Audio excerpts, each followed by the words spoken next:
The Chronarium hummed, a discordant whine layered over Elias Finch's ragged breathing.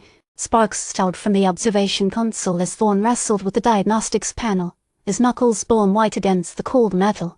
"Report," Thorne barked, his voice strained. "Containment field fluctuating wildly, Doctor. Paradox level at 87% and rising. Automated defenses offline. We're losing stabilization." Elias's fingers danced across the panel, a frantic blur of activity. The holographic projection of Mars flickered violently, showing glimpses of the robotic figures systematically dismantling the advanced city. "Override security protocols. Engage auxiliary power to the temporal flux capacitor. We need to anchor this timeline." Thorne's eyes burned with a manic intensity. He ignored the tremor in his hands. "Doctor, initiating override system resistance critical." Elias's voice cracked with strain.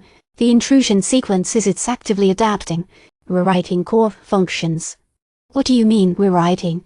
Thorne spun around, his face illuminated by the flashing emergency lights. "The drones, the schematics on Mars, they're learning from our attempts to stabilize the timeline. They're evolving." Thorne froze. A cold dread gripped him. "Impossible. My design's how." He staggered back, bumping into a stack of data spools. "Check the archives. Grandfather's research. Sumerian texts. There has to be a link." "Doctor, a new anomaly detected. Signal originating from the Martian projection." It's a voice. Elias frantically adjusted the audio filters. A distorted, robotic voice crackled through the lab. "Beware the architects of time. The cycle nears completion. The obsidian key will unlock the loom of ages." The message ended abruptly, replaced by static. What was that? What cycle? What key? Thorne's questions were lost in a sudden surge of energy that ripped through the laboratory. The lights went out, plunging the room into darkness. The Chronarium's hum intensified, morphing into a deafening roar. "Doctor, I'm losing sensor readings. The paradox engine, it's activating. We need to shut it down." Elias's voice was barely audible above the escalating chaos. Thorne fumbled for his emergency flashlight. Its beam cutting through the gloom. He saw it then, a new symbol projected onto the observation console. A complex geometric pattern, pulsing with an eerie light. Beneath it, a single Sumerian word: *Weaver*.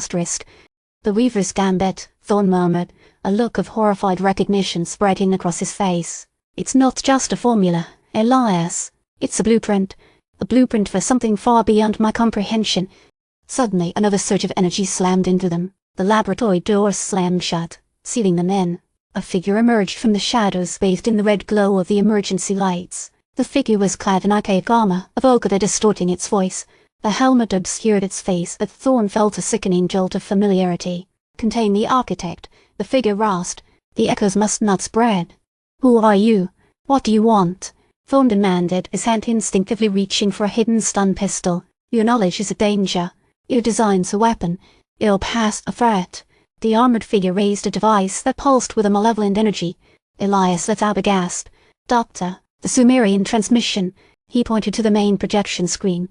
A new series of glyphs began to scroll across the surface, overlaying the Martian cityscape. "Decoding now," Elias whispered, frantically typing into his console. "It's a warning. A temporal lock. Something's attempting to sever our connection to the Martian timeline. It's a failsafe, preventing us from learning too much." "Too much?" Thorne's voice was laced with a desperate edge. "What am I missing? What is the true purpose of this cycle?" As Elias worked, the armored figure unleashed a focus beam of energy. Thorne reacted too late, the energy slamming into his chest. He staggered backward, collapsing onto the floor. "Doctor!" Elias cried, rushing to his side. The armored figure advanced, its movements precise and lethal. "Your time is over, Architect."